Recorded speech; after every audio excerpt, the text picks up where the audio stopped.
muy buenas noches y muchas gracias por estar aquí esta noche. Es un privilegio y un placer servir al Señor, ayudando en este ministerio que es hermanos, una bendición, una gracia, como dijo el apóstol Pablo, que para ninguno de nosotros es suficientemente competente para esto, pero Dios en su gran misericordia nos ha dado su sabiduría a través de la palabra para que podamos enseñarnos unos a otros, para que podamos ayudarnos a crecer, a edificarnos. Y en esta temática que estamos desarrollando los días miércoles sobre la doctrina bíblica del matrimonio, el divorcio y las nuevas nupcias o el nuevo matrimonio, definitivamente, hermanos, que estamos tocando necesidades profundas que hay en la hermandad respecto a una clara comprensión de lo que realmente la Biblia enseña para que estemos en capacidad de dos cosas. Número uno,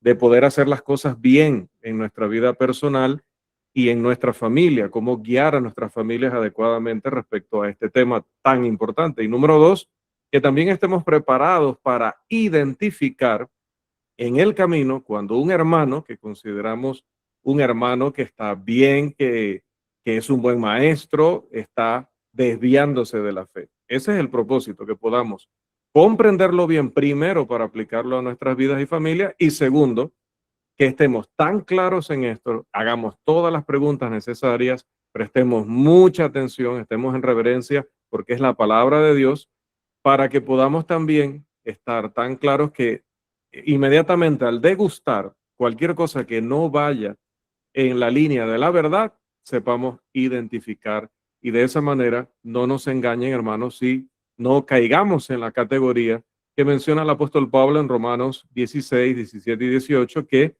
los que se tienen como Dios a su propio vientre y causan tropiezo en contra de la doctrina, engañen a los ingenuos. No queremos ser ingenuos. No queremos ser, como también dijo el apóstol en Efesios 4, niños fluctuantes llevados por cualquier viento de doctrina. Ese es el objetivo. Esos dos objetivos deben cumplirse y hacemos el esfuerzo para que esto pueda ser así y agradecemos cualquier sugerencia de parte del liderazgo, de parte de los hermanos, para que podamos ser más claros, para que podamos ser más amplios en algunas cosas, para que en los repasos también podamos ayudarles a comprender mejor esto. Si pasamos 7 sesiones aquí y al final no entendimos mucho o no entendimos nada, hemos perdido el tiempo. Entonces es muy importante que realmente estemos prestando atención y comprendiendo. También que nos acerquemos a los líderes de nuestra congregación y les pidamos a ellos también que si a veces sé que no, es que me están grabando, no quiero que salga mi voz allí, no quiero que, bueno, cada uno tiene su forma de ser, entonces hágalo con sus líderes, acérquese a los líderes. Hermano, este punto no lo entendí y yo sé que si los hermanos están listos para responder, lo harán, y si consideran que lo debo hacer yo, me harán llegar la consulta para poder entonces ayudarles a través de ellos. Así que no hay realmente, hermanos, una excusa para no aprender bien. Y aprender bien significa que estaremos en capacidad también de enseñarlo a otros. Esa es la máxima prueba de que nosotros aprendimos bien, cuando estamos en capacidad de enseñar a otros. Así que al final de todo, usted pregúntese, ¿puedo enseñárselo a otros? Claro, no todos vamos a explicar las cosas de la misma forma, pero por lo menos puedo explicarle la verdad a mis hijos, puedo explicarle la verdad a mis nietos, puedo explicarle la verdad a mis parientes, puedo explicarle la verdad a mis amigos y familiares, parientes, y lo puede hacer, significa que el trabajo se ha cumplido. Y digo, somos imperfectos, trataremos de siempre dar el mayor empeño para que esto quede muy, pero muy claro. Esta noche, mis amados hermanos, tenemos como lección ya la lección número 4. Lección número 4. Vamos a ver si... Ok, vamos a volver aquí al principio. Y allí tenemos lección número 4. ¿Ya la podemos ver? Sí, sí la podemos ver. Excelente. Permítanme solamente organizar aquí. Listo. Entonces, el tema de hoy en nuestra lección número 4 es la ley de Cristo dicen, note que está entre comillas, ¿verdad? La ley, no, perdón, no está entre comillas todavía. La ley de Cristo, el título de nuestra lección, es para todos, cristianos y no cristianos. La ley de Cristo es para todos, cristianos y no cristianos. Entre comillas, iba a decir, la colocamos en el resto de nuestro estudio porque resulta que hay algunas personas que enseñan dentro de la iglesia del Señor, que es donde más nos preocupa que esto se enseñe, lo contrario. Nos dicen que la ley de Cristo es solamente para los cristianos. Por favor, note el tema y manténgalo en mente durante toda la exposición. Nuestro tema es la ley de Cristo es para todos, cristianos y no cristianos. ¿Y qué buscamos responder a través de este tema? Una falsa enseñanza dentro de la iglesia del Señor que dice que la ley de Cristo es solamente para los cristianos. Vamos a analizar su proposición o su idea, lo que defienden y las implicaciones o las consecuencias o lo que quieren decir con esa enseñanza o proposición tocante a el tema que nos compete durante todas estas sesiones, que es matrimonio y divorcio. Bien, también, amados hermanos, quisiera que tuviéramos claro este principio cuando se estudia la escritura, el que tenemos en pantalla. La doctrina que implica una falsa doctrina será también ella una falsa doctrina. O sea, si yo enseño algo, por eso doctrina, si yo enseño algo y dentro de lo que yo estoy enseñando implico o se deduce alguna cosa que sabemos que es falsa, porque conocemos lo que la Biblia enseña y que es contrario, entonces la doctrina mía tiene que ser falsa. ¿Y esto por qué? Porque hay un pasaje de la Escritura clave en este sentido que es Primera de Juan 2:21 que dice, ninguna mentira procede de la verdad. Ninguna mentira. Si yo estoy enseñando la verdad, todo lo que signifique lo que estoy enseñando va a ser la verdad. Pero si de lo que yo estoy enseñando implico una falsedad o una mentira, quiere decir que mi doctrina es falsa, porque ninguna, note el énfasis, mentira procede de la verdad. En primer lugar, amados, consideremos las proposiciones o afirmaciones doctrinales que sostienen dentro de la iglesia del Señor aquellos que enseñan que Mateo 19, que fue el pasaje que yo espero que hayamos entendido adecuadamente la semana pasada, enseñan que Mateo 19, en particular la sección de Mateo 19 que enseña la ley de Cristo en cuanto al divorcio, dicen estos hermanos que esa ley dice muy bien, hermano Orlando.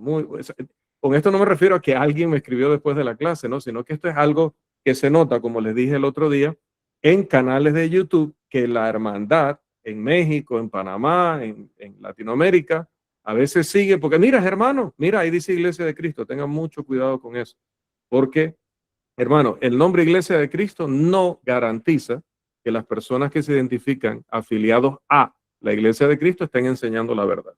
Yo creo que eso ya deberíamos saberlo. Hay grupos religiosos que se llaman Iglesia de Cristo, que fueron Iglesia de Cristo en algún tiempo, pero hoy usan instrumentos de música en la adoración, instrumentos mecánicos de música en la adoración. Hoy predican las mujeres.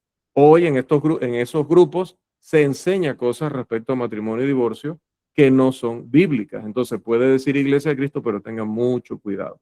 Siempre les he recalcado, un buen maestro no es necesariamente el que tiene miles y miles de seguidores o que es muy popular y recorre todos los países del mundo, o la mayoría. No, un maestro que enseña la verdad va a probarse como verdadero porque solamente enseña la doctrina tal como la Escritura la revela. Entonces, dentro de la Iglesia del Señor hay algunos que sostienen o defienden, repito, que Mateo 19, en particular, la ley de Cristo en cuanto al divorcio, no es aplicable a las personas en el mundo.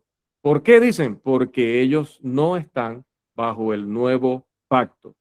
Ahora, ¿qué es esto de proposición? Bueno, en el contexto del debate, una proposición o una moción es una afirmación o una declaración completa que expresa, ¿qué cosa? Una postura clara y debatible sobre un tema.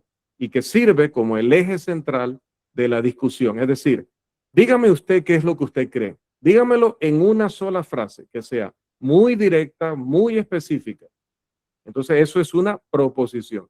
Para que una proposición sea válida a la hora de debatir, debe cumplir con tres características básicas. Número uno, tiene que ser una oración declarativa. Aquí no usamos oración en el sentido de orar, de dirigirse a Dios en oración, sino oración en el sentido gramatical. ¿Sí? Una proposición es una oración, en primer lugar, es una oración declarativa. Es decir, es algo que afirma o que niega algo. Por ejemplo, dicen los comunistas, ¿no? Y los de esta línea ahora libertina en el mundo, el gobierno debe legalizar la marihuana.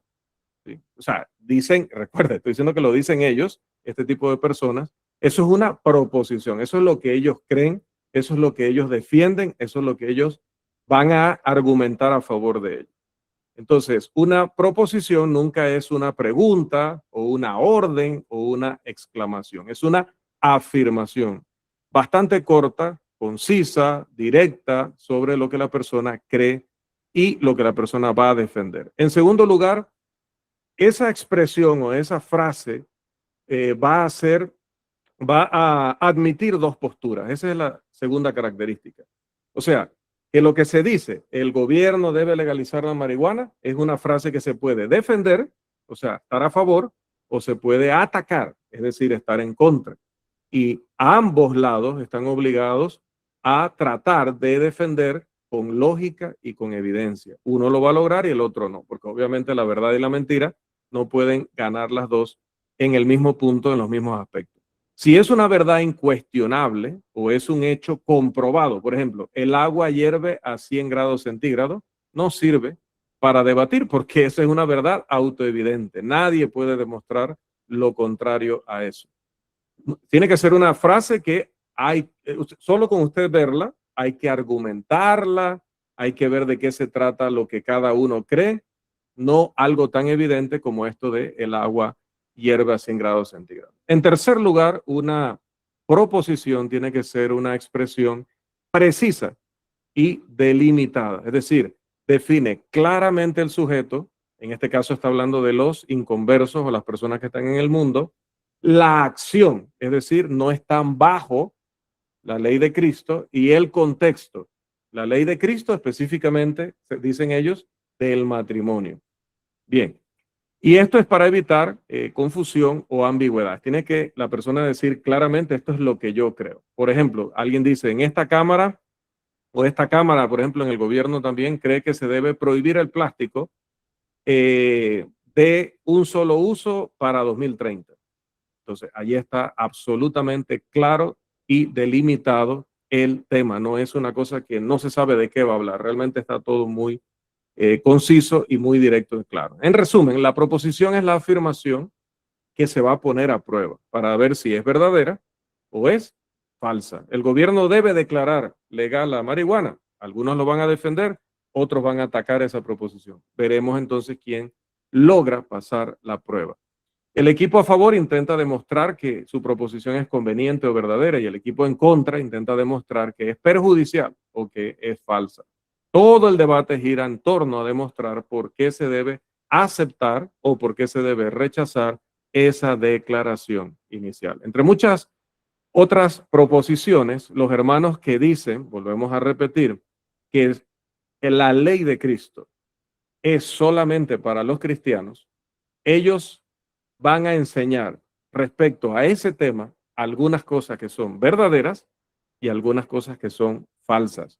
Entonces, vamos a darnos primero la oportunidad de un repaso de lo que ellos creen y de acuerdo a todo lo que ellos creen sobre este tema en particular, vamos a poner a prueba eso para ver si su doctrina es verdadera o es falsa. Ya sabemos que si implica una falsa doctrina, entonces es falsa. Vamos a ver. En primer lugar, dicen solamente, lo tenemos en pantalla, solamente la iglesia está bajo el nuevo pacto. Bien, vamos a adelantarnos a decir o aclarar, esta proposición es falsa. Pero estos hermanos la afirman. Recuerda, ahorita estamos poniendo las proposiciones que ellos enseñan.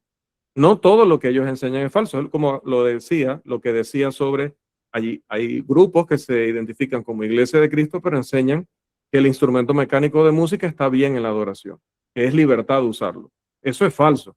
Pero participan de la cena el domingo y está bien. O sea, eso es bíblico, hacerlo el domingo como Dios lo ordenó. También recogen la ofrenda solamente los domingos, es bíblico, así Dios lo ordenó. Entonces, no todo lo que los hermanos enseñan va a ser falso, pero van a mezclar, cuando tú quieres engañar, cuando tú quieres manipular, vas a mezclar verdad con mentira, verdad con error para confundir a tus oyentes. Entonces, por ejemplo, esta primera proposición es falsa. Solamente la iglesia está bajo el nuevo pacto, es falso, pero claro, lo vamos a demostrar más adelante. Número 2, el nuevo pacto abarca todo lo que la verdad abarque en todas y cada una de sus partes. Esta proposición obviamente es verdadera. El nuevo pacto es el Nuevo Testamento. El Nuevo Testamento abarca o incluye todo lo que la verdad abarque en todas y cada una de sus partes. Proposición verdadera. Número 3, el nuevo pacto es la fe que ha sido dada una vez a los santos, como se utiliza la expresión en Judas, versículo 3. Bien, esta proposición es verdadera. El nuevo pacto es la fe que ha sido dada una vez a los santos. Número 4, nadie está obligado a obedecer. Vamos a avanzar aquí, disculpen, listo. Nadie está obligado a obedecer una ley que no ha sido dada para él. Es decir, no tiene responsabilidad alguna ante una ley que no fue dada para él. Esto es verdadero. Esta es una proposición verdadera, porque Romanos 3:19 lo enseña así y es lógico. Yo no tengo nada que ver con la ley en Noruega y los noruegos no tienen nada que ver con la ley en Panamá, a menos que yo estuviera en su estado o ellos estuvieran en el mío, entonces ya sería otra situación. Pero lo que ellos aprueben para su estado, a mí no me afecta, no tiene nada que ver conmigo, ni yo puedo justificarme con la ley de allá por lo que yo hago o no hago aquí en Panamá. Así que hasta allí está bien. Romanos 3:19 así lo enseña. Nadie está obligado a obedecer una ley que no ha sido dada para él. Mantenga todo esto en mente, tómele captura, tome las notas, porque esto lo vamos a estar desarrollando en breve. Bien, número 5. Nadie puede obedecer una ley que no ha sido, perdón, nadie puede desobedecer una ley que no ha sido dada para él. Romanos capítulo 4, versículo 15. Nadie puede desobedecer una ley que no ha sido dada para él. Romanos 4:15. Otra vez, por ejemplo, en Noruega se aprueba una ley que dice todos, un ejemplo, no todas las personas en el estado noruego deben resguardarse en casa a las 9 de la noche, lo que llamamos, creo que en toda Latinoamérica, toque de queda. A partir de las 9 de la noche nadie debe estar en calle. Aprueban esa ley y va a estar vigente desde el 20, estamos hoy ya 22 de julio hasta el 31 de julio en Noruega. Bien, si yo estoy aquí en Panamá, fuera de mi casa a las 9 de la noche, no estoy desobedeciendo la ley de Noruega, porque no es una ley para mí. Así que aunque la ley allá exista, si yo salgo de casa después de las 9 de la noche, no la estoy desobedeciendo. Pero si eso fuera en mi país, entonces allí estaría desobedeciendo. Importante, esta proposición es verdadera. Nadie tiene que obedecer una ley que no es para él y a nadie se le puede acusar de desobedecer una ley que no fue dada para él. Recuerde que aclaré también, a menos que yo esté allá, aunque yo sea panameño, voy de visita a Noruega y está la ley de no salir después de las 9, entonces yo estaría sujeto porque estoy dentro de la jurisdicción de esa ley. Bien, avanzamos. El siguiente es el bautismo es parte del nuevo pacto, es parte del evangelio, es parte de la fe, es parte de la ley de Cristo. Marcos 16, 15 al 16. ¿Esto será cierto o será falso? Esta proposición es verdadera. Espero que todos estemos claros en eso. Número 6. El nacimiento del agua y del espíritu Es decir, lo que habla Juan 3:5, que se refiere a ser bautizado en agua. El nacimiento del agua y del Espíritu es un mandamiento para aquellos que no están bajo el nuevo pacto. Analícelo. El nacimiento del agua y del Espíritu, es decir, ser bautizado en agua, es un mandamiento para aquellos que no están bajo el nuevo pacto. Bien, si la doctrina que dice que solamente la iglesia está bajo el nuevo pacto es verdadera, entonces esta proposición sería falsa. Pero es cierto que a todos los inconversos se les requiere, se les ordena ser bautizados si quieren ser salvos. Entonces, mire que aquí hay una flagrante contradicción. Si la ley si el nuevo pacto es solamente para los que están en la iglesia y el nacimiento del agua y del espíritu es un mandamiento para los que están bajo el nuevo pacto, entonces solo se pueden bautizar los miembros de la iglesia. Siendo miembros de la iglesia, no se podrían bautizar los inconversos porque entonces esa ley no sería para ellos. Bien, avanzamos. Note, ahora, nadie puede entrar a la iglesia sin ser bautizado. Citamos Juan 3:5 y Primera de Corintios 12:13. Estos hermanos admiten que ni siquiera es posible que alguien entre en el reino de los cielos de alguna otra forma que no sea naciendo del agua y del espíritu. ¿Y eso es verdadero o es falso? Es verdadero porque eso es lo que enseñan estos y otros pasajes. Avanzamos. Número 8. Los seres humanos entran al mundo, es decir, llegan a ser culpables de pecado. Aquí no decimos el mundo como el planeta, sino el mundo como ya la esfera pecaminosa. Los seres humanos entran al mundo no por violar la ley de Cristo, sino por violar la ley del corazón. Recuerden, estas son proposiciones que dicen estos hermanos. ¿Será cierto esto? Que un niño se convierte en pecador cuando llega a la edad en la que viola no la ley de Cristo, sino la ley del corazón, la cual, según estos hermanos, es otra cosa diferente al evangelio y que nada tiene que ver con esto. ¿Será cierto eso? Que el que se convierte en pecador es porque viola la ley del corazón. Esta proposición es falsa, pero la vamos a desarrollar a continuación. Entonces, haciendo un rápido repaso, solamente la iglesia está bajo el nuevo pacto, te dicen. El nuevo pacto abarca todo lo que la verdad abarque en todas y cada una de sus partes. El nuevo pacto es la fe que ha sido dada una vez a los santos, como hace referencia a Judas 3. Nadie puede desobedecer una ley que no ha sido dada para él. El bautismo es parte del nuevo pacto. El nacimiento del agua y del espíritu es un mandamiento para aquellos que no están bajo el nuevo pacto. Nadie puede entrar a la iglesia sin ser bautizado. Los seres humanos entran al mundo no por violar la ley de Cristo, sino por violar la ley del corazón, que es algo diferente al evangelio y que no tiene nada que ver con él. Bien, teniendo claras las cosas que estos hermanos creen y enseñan, algunas verdaderas, algunas falsas y que vamos a demostrar que así es, vamos a considerar a continuación en nuestro siguiente punto algunas alarmantes implicaciones que hay en las proposiciones afirmadas anteriormente. Bien, voy a tratar de simplificar con un ejemplo que utilizo siempre lo que es una implicación. Una implicación en un lenguaje muy de calle, de casa, es lo que yo necesariamente doy a entender con lo que digo.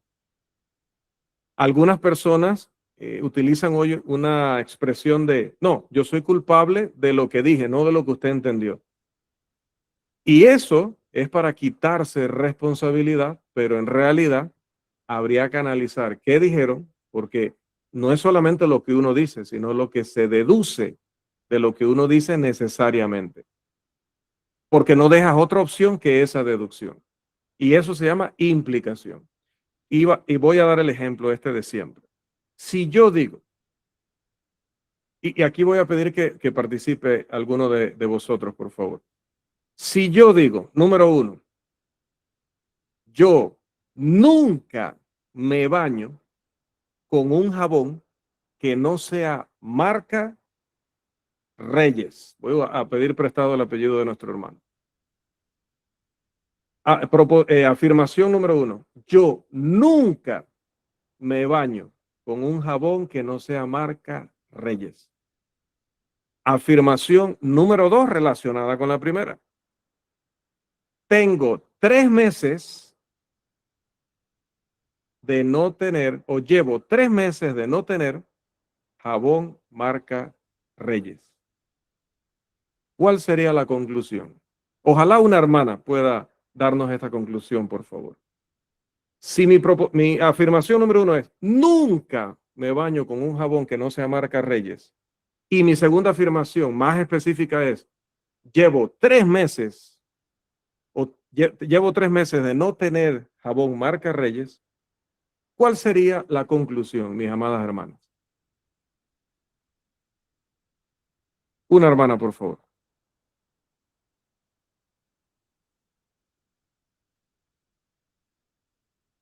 No se me pueden haber dormido, ¿no? Solamente llevamos unos minutos.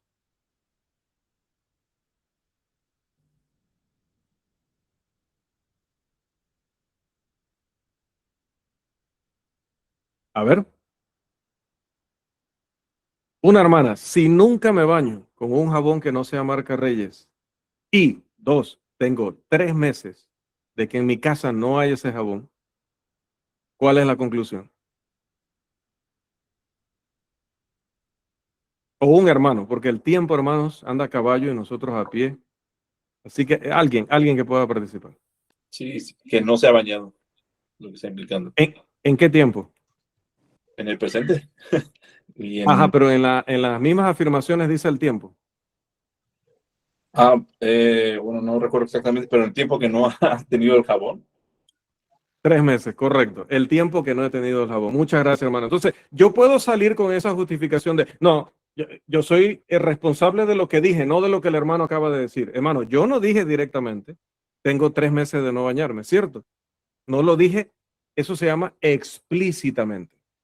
Pero al decir que nunca, note la afirmación rotunda, nunca me baño si no es con jabón marca Reyes, y luego la otra afirmación específica, inconfundible, 3 meses tengo sin jabón Reyes.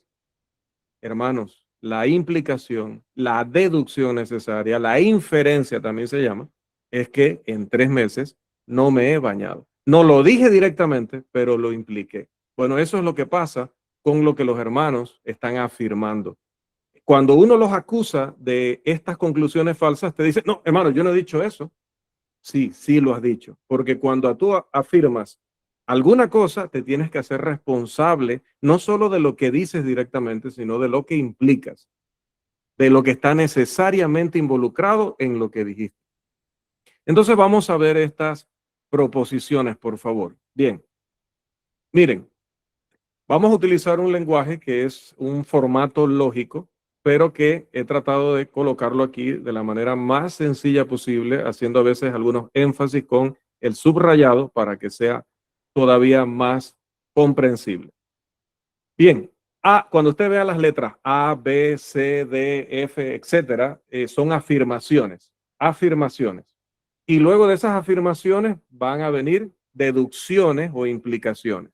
Entonces, vamos a ver, vamos a poner a prueba las proposiciones que vimos anteriormente, o sea, las afirmaciones que estos hermanos hacen en su predicación y en su enseñanza. Bien, y es que esto es alarmante porque usted va a ver el problema de decir que la ley de Cristo del matrimonio es solamente para los cristianos o que la ley de Cristo es solamente para los cristianos. Es gravísimo afirmar eso por lo que eso implica. Bien, vamos. Si es el caso, o es decir, si es cierto, si es verdadero que solamente la iglesia está bajo el nuevo pacto y si es el caso o es verdadero o es cierto que nadie tiene que obedecer una ley que no sea para él, ¿a qué nos lleva eso? Entonces se sigue, es decir, se deduce que nadie fuera de la iglesia puede obedecer el nuevo pacto. Mire lo grave. Si damos por cierto que solamente la iglesia está bajo el nuevo pacto, Entonces, ¿cómo alguien fuera de la iglesia puede obedecer el nuevo pacto? No se puede. Pero esto se va poniendo peor. Vamos a continuar allí la deducción. Entonces, si nadie fuera de la iglesia puede obedecer el nuevo pacto, porque el nuevo pacto, dicen, es solamente para la iglesia, y si el bautismo es parte del nuevo pacto, y estos hermanos así lo creen, no se dan cuenta de que se contradicen, esto lo enseña Marcos 16, 15 y 16, si nadie fuera de la iglesia puede obedecer el nuevo pacto, porque el nuevo pacto es solo para la iglesia, y si el bautismo es parte del nuevo pacto, entonces, ¿cuál es la implicación? Nadie fuera de la iglesia, es decir, ningún hijo del diablo, ningún inconverso, ningún mundano puede ser bautizado. No estoy diciendo que es así, sino que esto es, si fuera cierto que solamente la iglesia está bajo el nuevo pacto, que no lo enseñamos nosotros, sino estos hermanos. Pero esto no es todo. Además, amados hermanos, vamos a avanzar aquí. Además, si nadie fuera de la iglesia puede ser bautizado, ya que según estos hermanos, nadie fuera de la iglesia está bajo el nuevo pacto, y si nadie puede entrar a la iglesia sin ser bautizado, y eso es lo que enseña Juan 3:5, y estos hermanos aceptan que eso es una verdad, ¿qué pasa allí, hermanos? Si nadie fuera de la iglesia puede obedecer el nuevo pacto y el bautismo es parte del nuevo pacto, entonces nadie puede entrar a la iglesia porque solamente, dice la iglesia, está bajo el nuevo pacto. ¿Sí? Voy a tratar de no apresurarme tanto, aunque decíamos el tiempo nos presiona un poco, pero lo importante de todo esto es que estemos entendiendo todo lo que se está desarrollando por afirmar algunas cosas que no son ciertas. Si nadie fuera de la iglesia puede ser bautizado, porque el bautismo es parte del nuevo pacto y el nuevo pacto es solo para la iglesia, pero la Biblia enseña que nadie puede entrar a la iglesia sin ser bautizado, qué lío, hermano. Qué lío. El bautismo es parte del nuevo pacto, pero el nuevo pacto no es para el inconverso. Y solamente a través del bautismo se puede entrar a la iglesia de Cristo. Entonces la conclusión sería que nadie puede entrar a la iglesia si es cierto que solamente la iglesia está bajo el nuevo pacto. Pero esto es aún más grave. Mire, seguimos avanzando. Además, si nadie puede entrar a la iglesia, porque para entrar a la iglesia hay que bautizarse, y el bautismo es parte del nuevo pacto, y ellos dicen que el nuevo pacto es solamente para la iglesia, y si nadie en este tiempo puede ser salvo, si no entra a la iglesia, y esto lo enseña Hechos 20:28, Efesios 2:13 al 16, Efesios 5:23, y estos hermanos lo enseñan, lo creen, y está bien que lo enseñen y lo creen porque esto sí es cierto que nadie en este tiempo puede entrar o puede ser salvo, perdón, si no entra a la iglesia. Porque Cristo compró la iglesia, no compró a los que están fuera de la iglesia, compró a su iglesia. El que quiere ser redimido por Cristo tiene que entrar a la iglesia. Pero para entrar a la iglesia hay que bautizarse. Pero para bautizarse hay que obedecer al nuevo pacto. Pero si el nuevo pacto no es para el inconverso, entonces nadie en este tiempo puede ser salvo. Ninguna persona hoy podría ir al cielo si damos por cierto que solamente la iglesia está bajo el nuevo pacto. Pero esto se va poniendo peor, hermanos. Peor. Además, si todas las personas, según la Biblia, van al cielo o al infierno, y esto lo enseña Mateo 7:13 al 14, Mateo 25:46 y varios otros pasajes, y si ninguna persona en este tiempo puede ir al cielo, entonces se sigue que según la consecuencia de esta doctrina, todas las personas sobre la tierra hoy van a ir al infierno. Porque si la única forma de salvarse es entrando a la iglesia y la única forma de entrar a la iglesia es bautizarse, pero el bautismo es parte del nuevo pacto y el nuevo pacto no es para los inconversos, ¿cómo entran a la iglesia y cómo son salvos? No pueden ser salvos. Entonces, al cielo, ¿quiénes van a ir? Solamente los salvos. Pero esta persona no puede ser salva porque tendría que entrar a la iglesia, pero no puede entrar a la iglesia porque no se puede bautizar y no se puede bautizar porque el bautismo es parte del nuevo pacto y el nuevo pacto, dicen estos hermanos, no es para los inconversos. Qué lío, hermano. ¿Qué pasa? Según ellos, entonces, todas las personas se van a condenar. Porque si solamente hay dos destinos posibles, el cielo o el infierno, y no puedes ir al cielo, porque la única entrada es el nuevo pacto y no lo puedes obedecer porque no es para ti, entonces solo te queda la otra opción. Significaría que todas las personas del mundo se van a ir al infierno. Pero la doctrina que condena a todas las personas, es decir, la doctrina de la condenación universal, es una falsa doctrina. Porque Mateo 7, 13 al 14 dice que pocos entran por la puerta estrecha, pero hay personas que van a entrar por la puerta estrecha. Mateo 25, 46 dice que los justos irán a la vida eterna. Hebreos 5, 8 al 9 enseña que Cristo va a salvar a los que le obedecen. Hebreos 7, 25 enseña la misma verdad. Entonces, la doctrina que condena a todas las personas es una falsa doctrina. Y lamentablemente, eso es lo que están enseñando nuestros hermanos sin querer, porque note, esto lo hacen sin querer, no se dan cuenta, no han razonado lo que están diciendo y lo que están creyendo. Y lo que implica, lo que involucra las consecuencias doctrinales de lo que están afirmando. Así que continuamos. Además, si la doctrina que estos hermanos enseñan implica condenación universal, entonces la doctrina que ellos enseñan en cuestión es falsa. Ya que la proposición N, es decir, que todos van a ser, la proposición 9, de que esa enseñanza de que todos se van a condenar es falsa, debido a que esa proposición es verdadera, es decir, que esta doctrina implica condenación universal, entonces la doctrina del divorcio y nuevo matrimonio enseñada por estos hermanos es falsa. ¿Cómo podría ser verdadera una doctrina que implica que hoy día no existe un solo miembro de la iglesia del Señor? Una sola persona que va a ir al cielo. ¿Cómo va a ser verdadera una doctrina que involucra esa consecuencia? Ahora bien, repito, ¿creen estos hermanos en la doctrina de que todos van a ser condenados de la condenación universal? Estoy seguro que no. Estoy seguro que no, hermanos. ¿Han dicho ellos o escrito explícitamente, claramente, directamente que la doctrina de la condenación universal sea verdadera? Estoy seguro que no. ¿Enseñan ellos que todas las personas en edad responsable irán al infierno? Seguro que no.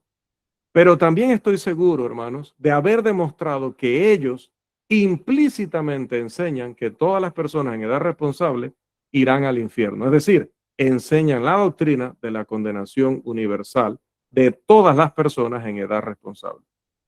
Y esa doctrina de que todos se van a condenar, aunque ellos no la afirmen directamente, por lo que enseñan sobre matrimonio y divorcio, se meten a afirmar algo que ni ellos mismos quieren afirmar.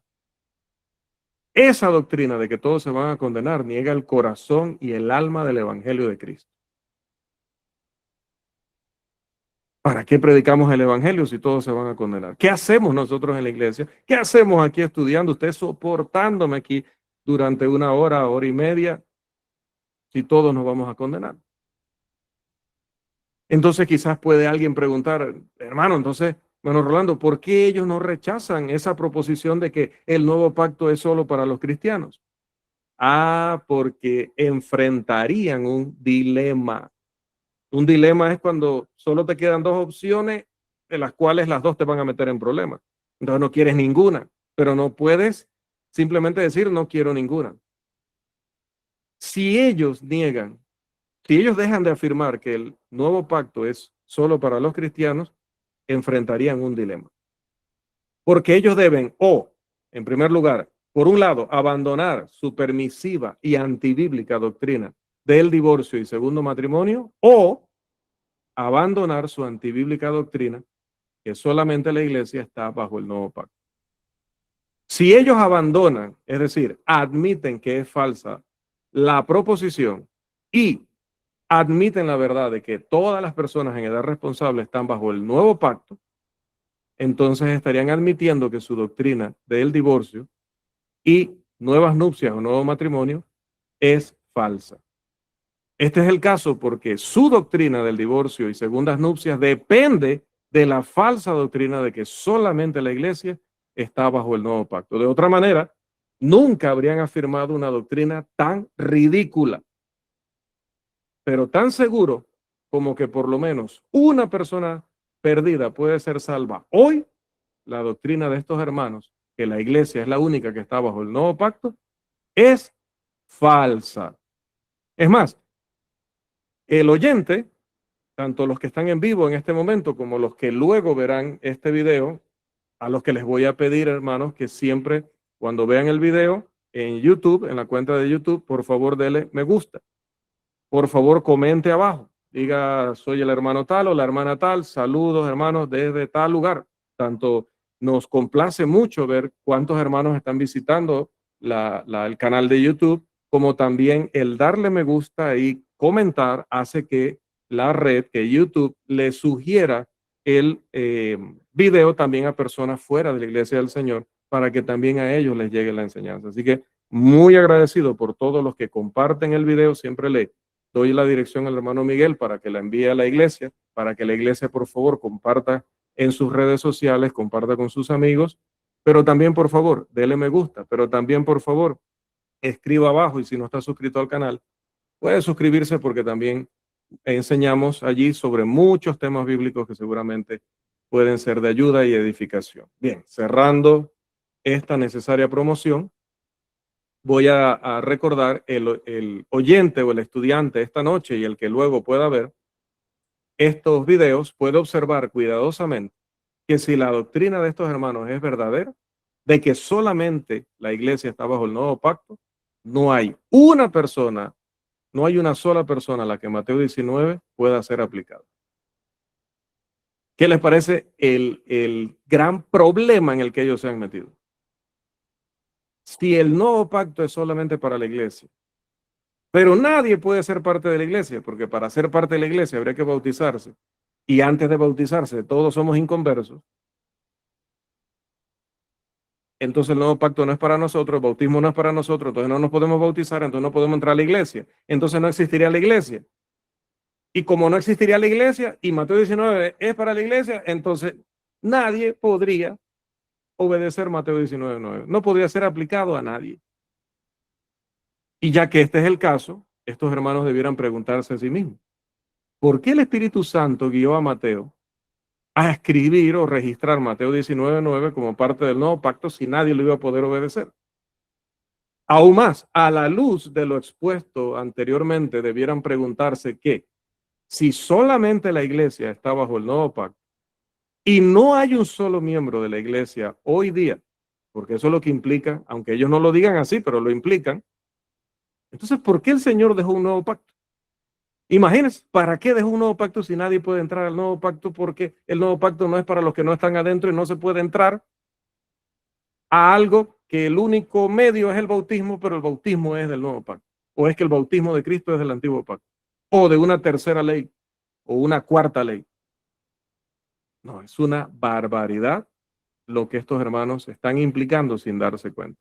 Pero ¿por qué sucede esto, amados hermanos? Porque como decíamos en otra ocasión, en otra de las lecciones, estamos a veces tan desesperados por nuestra felicidad personal, motivados, dirigidos, esclavizados por nuestro deseo sexual. Somos tan egoístas a veces, hablando en general, ¿no? Que solamente nos preocupan nuestros propios intereses, que los queremos poner por encima de Dios, por encima de su palabra, sin importar las consecuencias, que no nos damos cuenta la barbaridad en la que nos involucramos. Por querer justificarnos a nosotros mismos en una relación que Dios no aprueba, o por querer justificar a un hijo, a un nieto, a un sobrino, a un hermano muy querido de la congregación, a una nueva pareja que entró a la congregación. Preferimos darle la espalda a Dios, desafiar a Dios y afirmar cosas que nos llevan a esta barbaridad. Vuelvo a repetir, hermano, estos hermanos no creen que todos se van a perder, pero no se dan cuenta que al decir lo que dicen para tratar de tergiversar Mateo 19:9, están afirmando esto, porque uno dice lo que dice y también dice lo que implica lo que uno dice. Yo dije lo de los 3 meses, dije lo de la marca y también impliqué, digo que en ese ejemplo no me he bañado en 3 meses, que es un ejemplo ficticio, obviamente. Pero ¿qué sí enseña la escritura, hermanos? Si vamos a avanzar en nuestro punto. El Evangelio no es solamente, o el nuevo pacto, o la ley de Cristo, o la palabra de Cristo, o la fe de Cristo, no es solamente para los cristianos. De hecho, está el Evangelio dirigido a todos los hombres. La proposición a demostrarse en este apartado es la siguiente, y por favor anótela, tome captura, busque una forma de mantenerla presente durante el resto de nuestra exposición. Hay uno y solamente un cuerpo de doctrina para todos los hombres de este tiempo: el Evangelio de Jesucristo o la ley de Cristo. O sea, esta es nuestra proposición, esto es lo que afirmamos, creemos, predicamos y vamos a defender en lo que resta de esta lección. Esto significa que todos los hombres, cristianos o no cristianos, están bajo la ley de Cristo, y que aquellos que violen sus enseñanzas en pensamiento, en acción, en palabra, están en pecado. Ya que el Nuevo Testamento usa un número de términos y expresiones para describir el mensaje de Cristo que fue predicado y o enseñado durante los tiempos del Nuevo Testamento, esta proposición involucra la afirmación que todas esas expresiones, el Evangelio, la fe, la verdad, la ley de Cristo, la doctrina de Cristo, etcétera, todas se refieren al único y al mismo cuerpo de doctrina. Si esto es verdadero, y lo es, entonces la doctrina de estos hermanos en cuanto al divorcio y las nuevas nupcias o nuevo matrimonio es falsa. Para ellos, la doctrina de Cristo y el evangelio de Cristo son dos cosas distintas.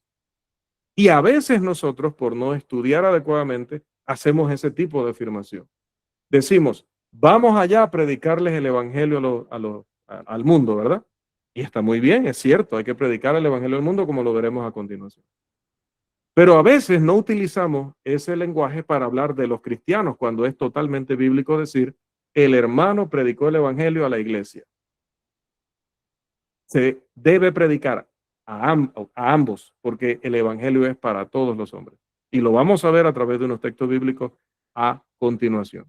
Es como lo que les decía el otro día, nos preguntan, oye, ¿quién es el pastor ahí de San Rafael? Y nuestra reacción automáticamente, porque oímos pastor y decimos, esta persona está pensando en el tipo de pastores que ellos tienen. Entonces decimos automáticamente, no, hermano, no, nosotros no tenemos pastores, tenemos un predicador, se llama fulano de tal.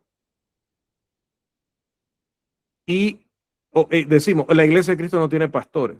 Eso es un error, porque los ancianos de la iglesia son pastores. Ahora, una iglesia que todavía está en desarrollo, todavía no tiene ancianos. Entonces, lo correcto es decir, no es decir, no, la iglesia de Cristo no tiene pastores, no. Porque en primer lugar tampoco debemos estar hablando por otras congregaciones, porque hay congregaciones que sí tienen ancianos. Tanto creo que en México, en Estados Unidos, en varios lugares en Sudamérica, tienen ancianos. Entonces, y que la Biblia le llama a los ancianos pastores. Entonces, la iglesia de Cristo sí tiene pastores, pero puede que mi congregación local aún no los tenga. Entonces, hay que decirle a la persona, la frase correcta es decirle, todavía no tenemos pastores, pero contamos con un predicador. ¿Vio la diferencia? Usted no está negando algo bíblico que son los pastores.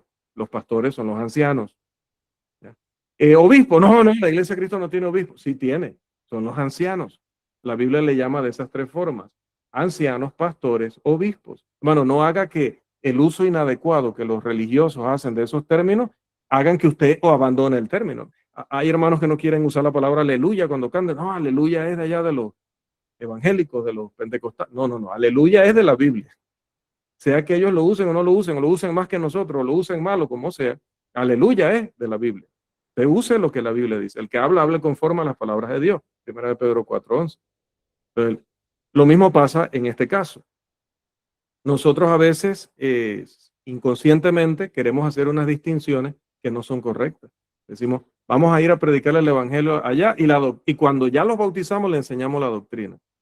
Sí, pero el problema está bien, sí le vamos a enseñar la doctrina, pero también le enseñamos la doctrina cuando le predicamos el evangelio. Y a los hermanos, cuando no hay ningún inconverso en la audiencia, también le predicamos el evangelio. Todo lo que enseñamos es el evangelio. Y lo vamos a ver. Entonces, la gran confusión que tienen estos hermanos es que creen que doctrina de Cristo y evangelio de Cristo son dos cosas distintas. Afirman que el primero está dirigido a los cristianos, que es la doctrina de Cristo, y que el segundo a los no cristianos, el evangelio. Pero esta distinción sencillamente está lejos de la verdad. Señalar el error de esa afirmación es el objetivo de esta sección. Así que vamos a demostrar la proposición que habíamos colocado en pantalla, de que solamente hay un cuerpo, un único cuerpo de doctrina que deben obedecer todos los hombres, sean cristianos o no cristianos. Nuestra proposición puede demostrarse como verdadera por el siguiente material. Vamos a considerar la expresión el Evangelio de Cristo. El Evangelio de Cristo. ¿Y qué vamos a ver sobre el Evangelio de Cristo? En primer lugar, que el Evangelio de Cristo es predicado a los no cristianos. Por aquí vamos a pasar súper rápido porque esto lo tenemos sumamente claro. Marcos 16:15 dice, id y predicad el Evangelio a toda criatura. Entendemos que son los inconversos. Bien, Hechos 16:10 dice que se le predicó el Evangelio a Lidia y las mujeres que estaban allí con ella. Eran inconversas. Primera de Corintios 4:15 habla de ir por diferentes lugares predicando el Evangelio a los que no conocen a Cristo. El Evangelio entonces debe predicarse a toda criatura o toda persona en todas las naciones. Podemos comparar Marcos 16:15 y 16 con Mateo 28:18 al 20, que también lo conocemos muy bien. Toda autoridad me ha sido dada en el cielo y en la tierra, por tanto, id y haced discípulos de todas las naciones, bautizándolos en el nombre del Padre y del Hijo y del Espíritu Santo. ¿Quiénes son esos? Inconversos. Por eso, porque la Biblia enseña que el Evangelio de Cristo es predicado a los no cristianos, lanzamos o ofrecemos el reto a estos hermanos de nombrar a una persona adulta, alguien en edad responsable, a quien no esté dirigido el Evangelio. Jesús lo envió a toda criatura, es decir, a todos los hombres. Así que todos los hombres tienen que obedecer el Evangelio. Romanos 3:19, recuerde que dice que nadie tiene que obedecer una ley que no es para él. Y 4:15 de Romanos dice que nadie puede ser acusado de desobedecer una ley si esa ley no era para él. Pero Marcos 16:15 y 16 y Mateo 28:18 al 20 dice que hay que llevarle el Evangelio a todos los hombres, a toda criatura. Pero no solamente eso, también los inconversos serán salvos mediante el Evangelio si creen el Evangelio y lo obedecen. Otra vez, eso es lo que enseña claramente Marcos 16:15 al 16.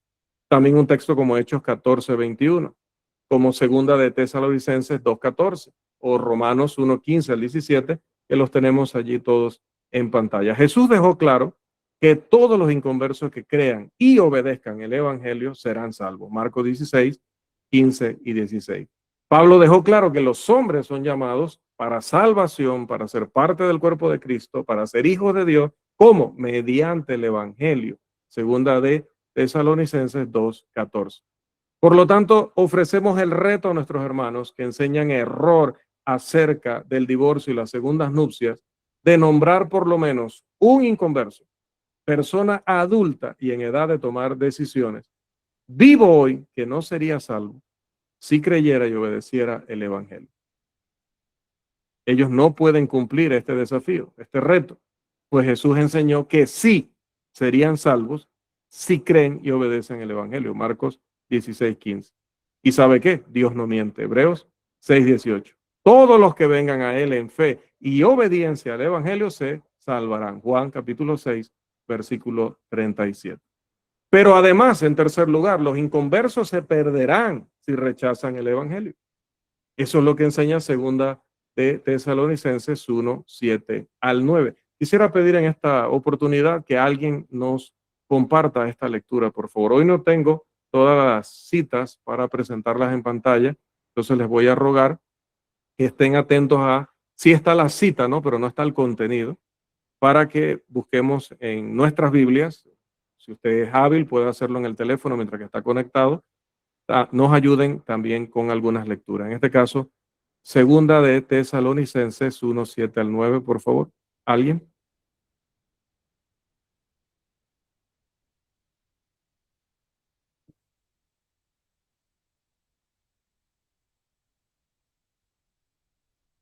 ¿Qué dice este pasaje? Sobre el punto, los inconversos se perderán si rechazan el evangelio. Dice así la palabra de Dios: y a vosotros que sois atribulados, daros reposo con nosotros cuando se manifieste el Señor Jesús desde el cielo con los ángeles de su poder, en llama de fuego, para dar retribución a los que no conocieron a Dios ni obedecen al Evangelio de nuestro Señor Jesucristo, los cuales sufrirán pena de eterna perdición, excluidos de la presencia del Señor y de la gloria de su poder. Gracias, hermano. ¿Quién se va a perder? Los que no han conocido a Dios, los que no obedecen el evangelio. Entonces, tomando en cuenta lo que dice la Escritura, lanzamos el reto a nuestros amados hermanos, con todo el respeto, de nombrar un inconverso en edad responsable en este día, que no se perderá si no cree el evangelio. No pueden cumplir este desafío, pues la Biblia enseña que los inconversos que rechacen el evangelio estarán perdidos eternamente. Además, los desafiamos a nombrar a un hombre en edad responsable hoy que no estará perdido si no obedece el evangelio. ¿Pueden cumplir eso? No lo pueden cumplir. Ahora, pasemos al otro punto, que aquí es donde a veces decía está la confusión. Y es que el evangelio y los cristianos tienen una relación vital. En primer lugar, el evangelio se predica también a los cristianos. ¿Usted sabía eso? Si no, lo va a aprender hoy. Pablo dijo que estaba listo para viajar a Roma a cumplir con una misión. Le estaba escribiendo a hermanos. Usted está viendo el pasaje en pantalla. Por favor, búsquelo. Romanos 1:15, mientras que explico. Romanos 1:15. Pablo dijo que estaba listo para hacer un viaje que él había anhelado durante mucho tiempo. Él quería llegar a las congregaciones que había en Roma para hacer una misión específica. Entre muchas otras cosas, aquí dice que él quería ir a hacer algo específico. ¿Qué dice la Escritura que Pablo quería hacer? Ahí no está hablando de inconversos, ahí no está hablando del resto de la ciudad, le está hablando a hermanos. ¿Y qué le dice a los hermanos? ¿Qué quería él ir a hacer a Roma, según Romanos 1:15? ¿Alguien, por favor? No Leo, importa que hermano. repita el que está leyendo, porque Yo, lo hermano. importante ahorita es que vayamos rápido. Dice hermano, así que en cuanto a mí, pronto estoy a anunciaros el evangelio también a vosotros que estáis en Roma. Amén. Miren, le está escribiendo a hermanos, lea los versículos 1 y 2, incluso hasta el 3, y en el 15 a esos mismos hermanos les dice, estoy pronto a ir allá y les voy a predicar o les voy a enseñar el evangelio a vosotros. Entonces el evangelio se predica a los cristianos. De hecho, Pablo también enseñó que los cristianos en Corinto habían permanecido y permanecían, porque en griego es un pasado perfecto, indicando una acción completada con un resultado permanente. ¿En qué habían permanecido y permanecían? En el evangelio. Primera de Corintios 15:1. Si el evangelio es solo para los inconversos, ¿cómo dice que los cristianos estaban permaneciendo en el evangelio? No dice permanecían predicando el evangelio, no, permanecían en el evangelio. De modo que los cristianos son responsables ante el cuerpo de doctrina que el Nuevo Testamento llama el evangelio. Por consiguiente, ofrecemos con amor el reto a nuestros hermanos de nombrar un solo cristiano hoy en la tierra que no esté bajo la autoridad del evangelio o al que no haya que predicarle el evangelio. No lo pueden hacer porque un apóstol inspirado de Jesucristo nos enseñó que el evangelio también se predica a los cristianos, no solo a los inconversos. Pero en segundo lugar, los cristianos se perderán si rechazan, es decir, si no obedecen el evangelio siendo cristianos. El evangelio no es solo el plan de salvación, hermanos. Vamos a ver que el evangelio es todo lo que enseña Cristo, sea en persona o a través de sus apóstoles para la iglesia. Todos los que no obedezcan el evangelio estarán perdidos. Eso lo leímos ya en segunda de Tesalonicenses 1:7-9. De hecho, hermanos, si ven el pasaje que tenemos en pantalla, Pablo reprendió a algunos cristianos. Vamos buscando ese pasaje, por favor. Gálatas 2:14. Gálatas 2:14. Pablo reprendió duramente a creyentes. a iglesias, que dicho sea de paso, hermano, uno no dice la iglesia de Cristo en México. Incorrecto, ¿no? No es la iglesia de Cristo en México, porque si hubiera así en singular, la iglesia de Cristo en México, entonces tendría que haber ancianos a nivel nacional gobernando todas las congregaciones. Y eso no es posible. Los ancianos son por cada congregación. Entonces se dice las iglesias de Cristo en México. Entonces aquí en Gálatas 2:14, Pablo no dice la iglesia de Cristo en Galacia, que era una provincia o prácticamente un país en nuestros días, sino dice las iglesias de Galacia. Entonces, a las iglesias de Galacia, ¿qué les dice Pablo? El apóstol Pablo reprende públicamente a Pedro, Cefas, por actuar con hipocresía. La cuestión, cómo siendo judío adopta costumbres de los gentiles, pero luego se aparta para obligar a los gentiles a judaizar. El pasaje destaca que Pablo defendió la salvación por la fe en Cristo, rechazando que el cumplimiento de las normas judías fuese necesario para justificar a las personas. Estamos leyendo el pasaje. Sí, ¿qué cree que se me cerró de donde lo saqué? Perdón. Ok, Le pero ayudo. lo que pasa es que eso es como una interpretación o una explicación del pasaje, Sí, pero ya me di cuenta, hermano, perdón, lo busqué en sí, el teléfono y perdón. ok. ¿Ya lo tiene a mano Gálatas 2:14? Sí, hermano, lo leo. Ok. Gracias, hermana, gracias. Vamos a hacer la lectura directa. Gálatas 2:14, por favor. Pero cuando vi que no andaban rectamente conforme a la verdad del Evangelio, dije a Pedro delante de todos, si tú siendo judío vives como los gentiles y no como judío, ¿por qué obligas a los gentiles a judaizar? Siempre que leemos esta porción, hablamos acerca de, oye, como un apóstol reprendió a otro apóstol y bueno, sacamos muchas enseñanzas interesantes de ahí. Pero hoy, en el enfoque que le estamos dando a la lección, dice Pablo que estos a los que él reprendió, incluyendo a Pedro, no andaban conforme a qué? A la verdad del evangelio. Y está hablando con cristianos, incluyendo un apóstol. La expresión la verdad del evangelio significa la verdad que es el evangelio. En gramática es un genitivo de aposición o identificación. O sea, que lo primero que se dice es lo segundo de la expresión. En este caso, la verdad del evangelio es la verdad que es el evangelio. Entonces, viendo que a cristianos se les dice que por andar en una práctica falsa, incorrecta, no estaban andando conforme a la verdad que es el evangelio, ofrecemos el reto a nuestros hermanos que nombren a un cristiano hoy que no se perderá si rechaza el evangelio. ¿Por qué Pablo los reprendió? Porque si hubieran seguido en esa conducta, se iban a perder. Entonces, el cristiano se puede perder si rechaza el evangelio. Bien, mencionemos algunos hechos remarcables en cuanto al evangelio. Primero, debe observarse que el evangelio y la palabra, que es una expresión que se usa mucho en el Nuevo Testamento, son señalados claramente en un pasaje como Hebreos 4:2 como el mismo cuerpo de doctrina.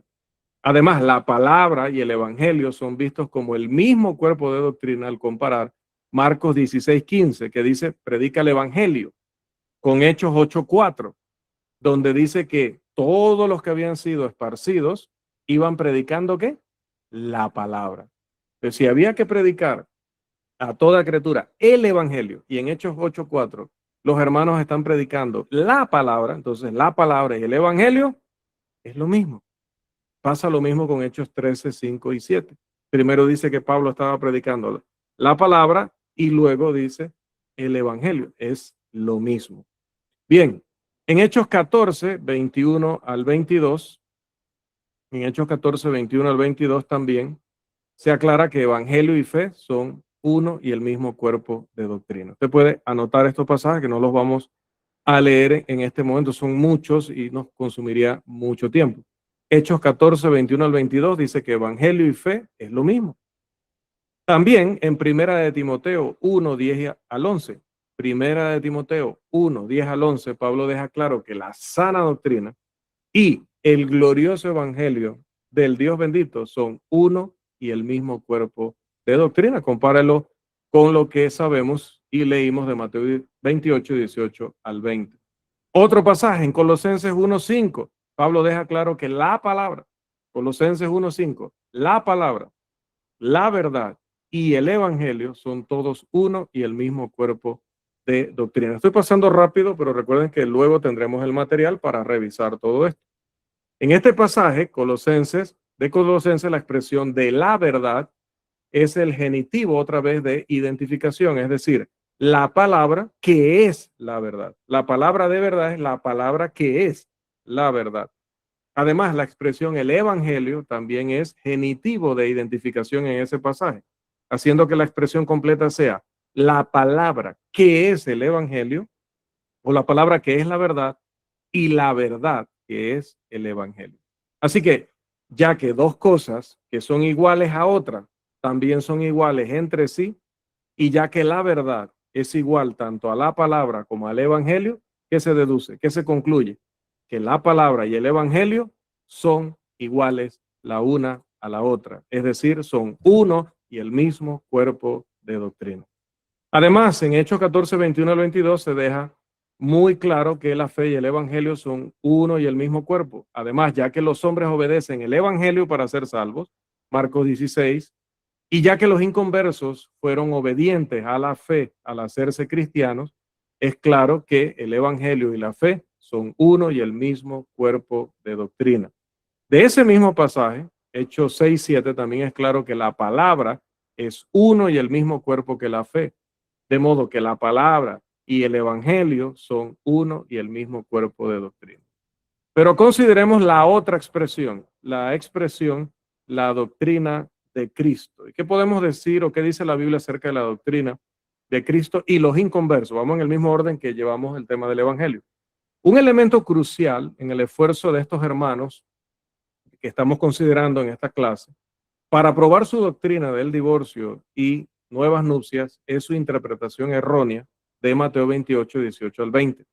Ellos piensan que según este pasaje Jesús dijo a sus apóstoles, primero, que enseñaran a todas las naciones, entonces que luego bautizaran a aquellos que habían sido enseñados y tercero, que enseñaran ahora sus responsabilidades como cristianos a aquellos que hubieran sido bautizados. Aunque es cierto que el pueblo de Dios debe enseñar a toda persona en toda nación, bautizar a los que crean y se arrepientan y continuar enseñando a aquellos a quienes han bautizado, no es cierto que Mateo 28, 18 al 20 se trate de eso. La interpretación errónea de parte de estos hermanos en cuanto a Mateo 28, 18 al 20 es absolutamente esencial o necesaria para su falsa defensa de que los inconversos no están bajo la autoridad de la ley de Cristo y para su defensa de que ni Cristo ni Pablo legislaron o establecieron leyes acerca del divorcio y de las nuevas nupcias que incluye a los inconversos. Pero su interpretación de Mateo 28, 18 al 20 es incorrecta al no tomar en cuenta que los términos bautizándolos y enseñándoles son, y recuerden que mencionamos estas cosas gramaticales, no para que usted las memorice y las pueda entender con una profundidad envidiable, sino porque alguna persona que es entendida en estas cosas puede escuchar y puede verificar que estamos diciendo lo correcto. Usted también lo puede hacer, obviamente. Bien, los términos bautizándolos y enseñándoles de Mateo 28, 19 son presentes participios en el griego original. ¿Qué significa eso? Que no se pueden referir a una acción que sigue o que está después de la acción del verbo principal. El verbo principal de Mateo 28, 19 es hacer discípulos. En griego es mateteu. De manera que ni enseñándoles a guardar todas las cosas que os he mandado, ni bautizándolos pueden ocurrir después de la acción del verbo principal. Es decir, ni la enseñanza a la que se hace referencia aquí, ni el bautizar pueden ocurrir después de hacer discípulos. ¿Cuál es la forma de hacer discípulos? Bautizándolos y enseñándoles. No es que primero los bautizo y luego los voy a enseñar y adoctrinar. No, ya desde que les estoy predicando el evangelio ya los estoy adoctrinando. Cuando los estoy bautizando es parte de su proceso de ser discípulos. Entonces, ni el bautizar ni el enseñar pueden ocurrir después de ser discípulos. Sin embargo, el caso completo de estos hermanos depende de que la doctrina o la enseñanza ocurra después de que la gente ya se ha convertido en discípulos o en cristianos cuando les bautizamos. La verdad del asunto es, tanto bautizándolos como enseñándoles son participios presentes usados en sentido modal, el cual es explicar cómo se realiza algo. Cristo me ordena, hagan discípulos. Señor, ¿y cómo hago discípulos? Bautizándolos y enseñándoles. ¿Así? Es como si nos dijeran, embellezcan la barra. ¿Y cómo embellecemos la barra? Limpiándola y pintándola. Ni la limpieza ni la pintura pueden suceder después del embellecimiento. Así que enseñándoles, que proviene del griego didasco, el cual significa la entrega de un discurso didáctico o doctrina, el cual es dado a quienes se han bautizado, debe incluir todas las cosas que os he mandado, ya que Jesús enseñó Mateo 19:9. Si él le dijo a los que estén haciendo discípulos, enséñenle todas las cosas que yo he mandado, entonces, ¿qué pasa? Jesús enseñó Mateo 19:9. Esas todas las cosas que debemos enseñar a los inconversos y a los que de ellos se conviertan, incluye lo que Cristo dijo sobre Mateo 19:9. Por eso algunos hermanos dicen, no, tú cuando estás predicando y ves una pareja, un matrimonio, no tienes por qué estarte metiendo a preguntarle que si están casados, que si se divorciaron, que cuál fue el motivo por el que se divorciaron. Hermanos fieles han llegado a afirmar que eso no es necesario.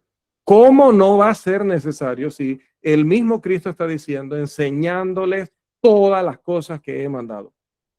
A eso es mismo lo que le estamos predicando el evangelio y que luego que seguirá haciéndolo y seguir profundizando cuando ya son cristianos. Pero antes de que sean cristianos, tengo que enseñarles todas las cosas que Jesús ordenó. Y Jesús ordenó Mateo 19:9.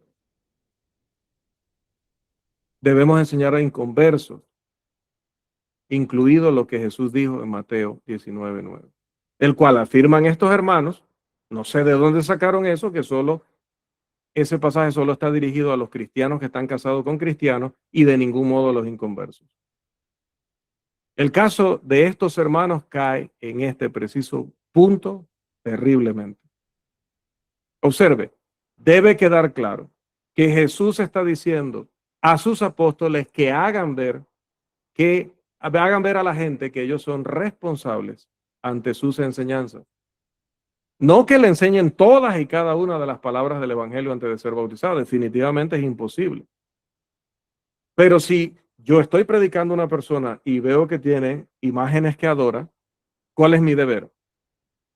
Hermano, vaya a la Biblia y vea qué hacía Pablo. Pablo se queda mirando los ídolos que tenían los griegos y empieza a hacer un sermón basado en eso y comienza por ahí. ¿Les anuncia el evangelio? Sí, pero les señala también su pecado.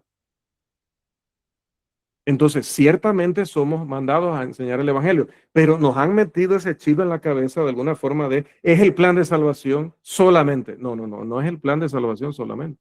Porque para hablarle del plan de salvación tengo que hablarle del pecado, sino para qué necesitan el plan de salvación. Y al hablarle del pecado, ¿para qué le voy a hablar de idolatría si estoy hablando con un adventista? A menos que yo quiera decir que idolatra a Ellen White. Pero de lo contrario, ¿para qué le voy a hablar de la idolatría? Si ese no es precisamente el pecado, seguramente del que tenga que arrepentirse, o probablemente. ¿Para qué le voy a hablar a un católico de que es pecado enseñar que hoy es obligatorio guardar el sábado? ¿Para qué le voy a enseñar a un católico si él lo tiene claro? Le voy a enseñar de lo que él necesita. Muchas veces Pablo miró a Félix. ¿Y qué pasaba con Félix? Félix era una persona, hermano, que se daba su libertinaje. ¿Cómo eran ellos? ¿Y de qué le habló Pablo? ¿La doctrina de la cena del Señor? ¿La doctrina de la música instrumental, de la música en la adoración?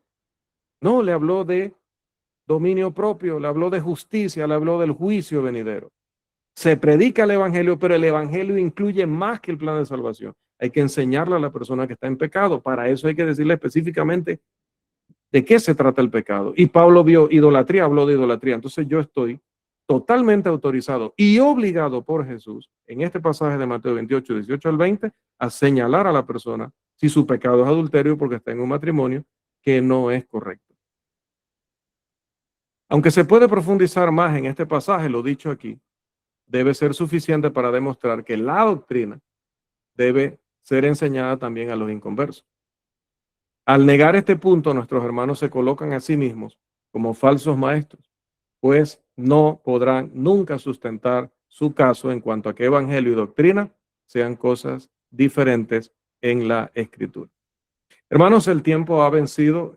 Advertíamos la semana pasada que vamos seguramente a tomar quizás 3 sesiones, sería ya la siguiente, la tercera, para solamente Mateo 19, 9 y su contexto, porque es un pasaje muy, muy importante de entender. Así que Dios mediante, si nos da salud, vida y oportunidad a todos, podamos la próxima semana seguir avanzando en esta lección del día de hoy. Así que vamos a quedar aquí y doy paso entonces a nuestro director para que pueda moderar las preguntas, pues si todavía hay tiempo para ellas, si no, pues quedan para la siguiente semana, como decidan nuestros amados hermanos. Que el Señor nos siga bendiciendo grandemente. Muy agradecido, hermanos, inmensamente agradecido por su atención, reverencia y su colaboración en la lectura. Si a veces tiene una dificultad, como la hermana la tuvo, no hay problema, hermano. Estamos en familia. Eso sucede. Yo mismo, saben los problemas que tuve al inicio con las diapositivas y estas cosas. Eso sucede, ¿verdad? Pero no pierda el ánimo y les agradezco mucho cuando participan. Eso me ayuda bastante. El Señor les bendiga, amados hermanos. Damos paso al director. Muchas gracias, hermano Rolando. Hermanos, ¿alguien tiene alguna pregunta para nuestro hermano Rolando en esta noche?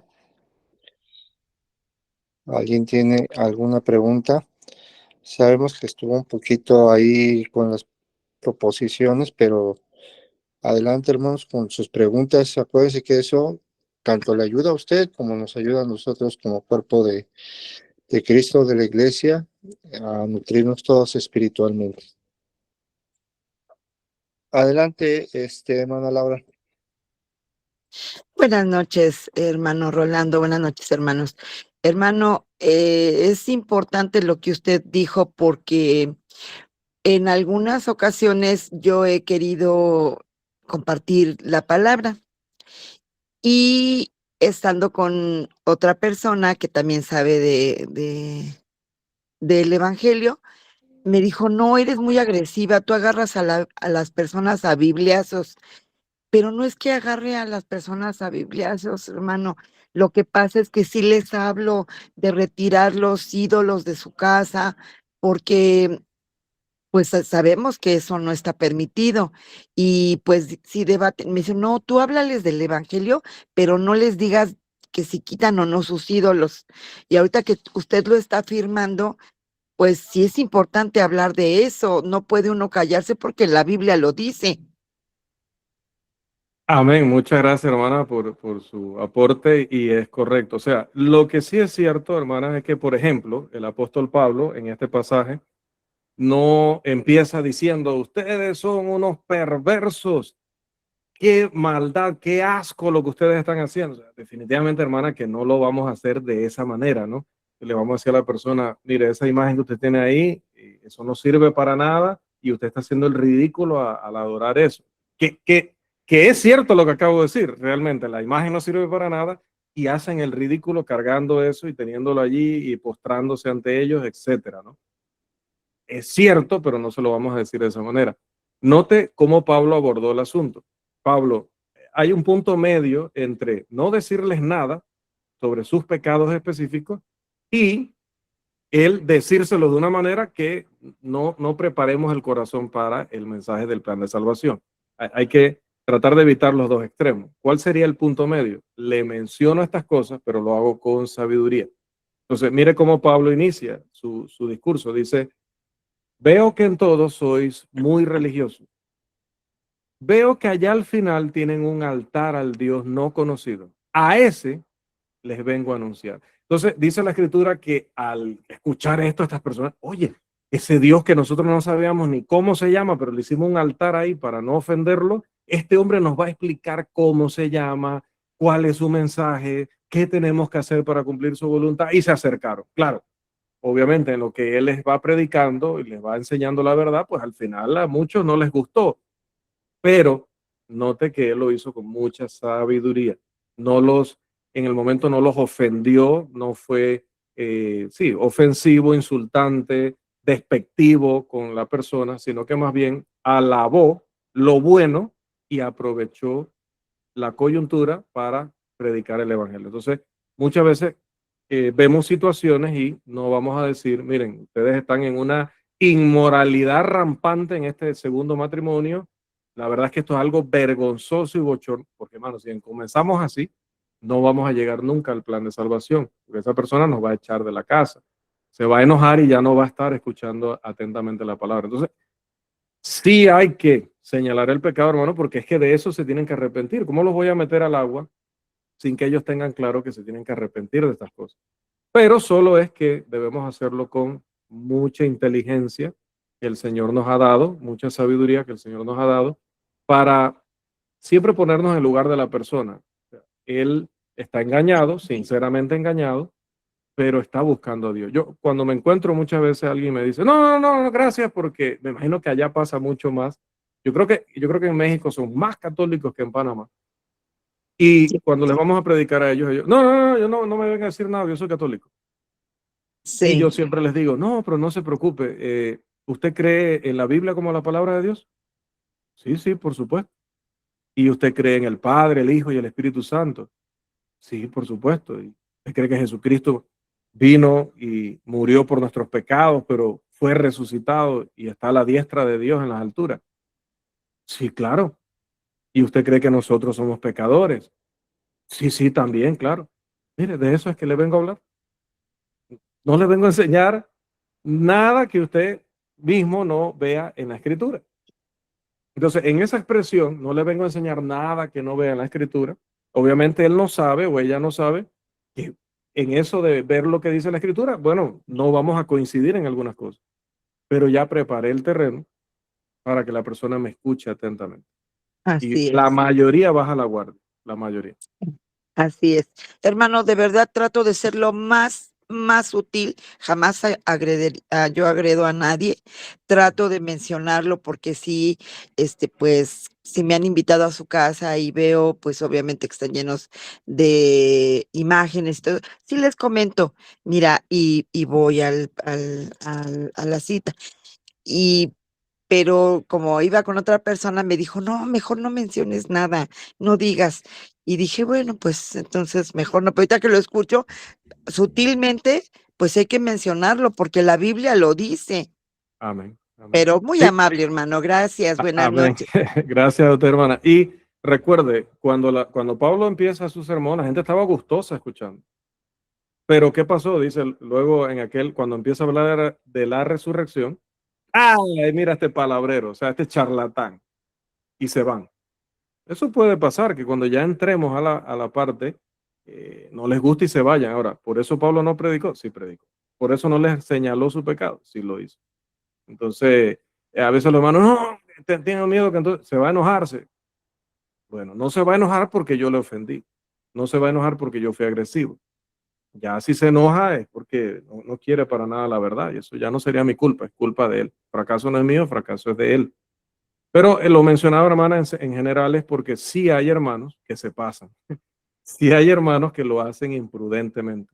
Lo hacen de una forma que automáticamente ponen a la persona a la defensiva y eso no es correcto. Llegamos usted es testigo de Jehová.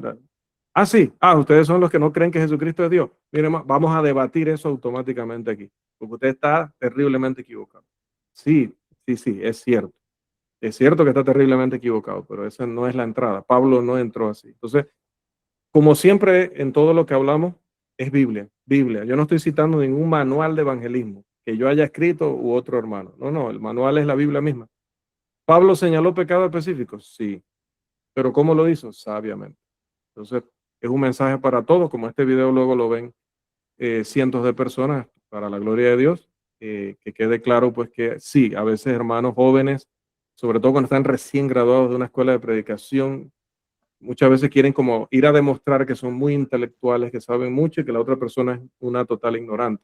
Esa no es la forma de abordarlo. Entonces, hay que mantener el equilibrio como usted lo está haciendo y ojalá todos lo hagamos de esa forma. Muchas gracias, hermano. ¿Alguien más tiene alguna pregunta para nuestro hermano Rolando? Hermano Domingo, hermana Mari, hermana Estefanía. ¿Alguien más tiene alguna pregunta? Hermana Keila, hermana Raquel, hermana Yuditza.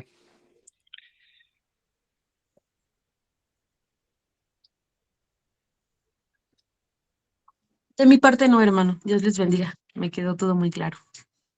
Gracias, hermana Estefanía.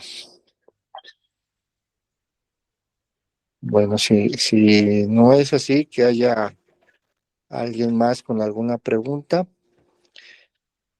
vamos a dar lugar a los anuncios por medio, no sé si esté nuestro hermano Saúl ahí con usted, hermana Keila, para ver si nos ayuda con los anuncios.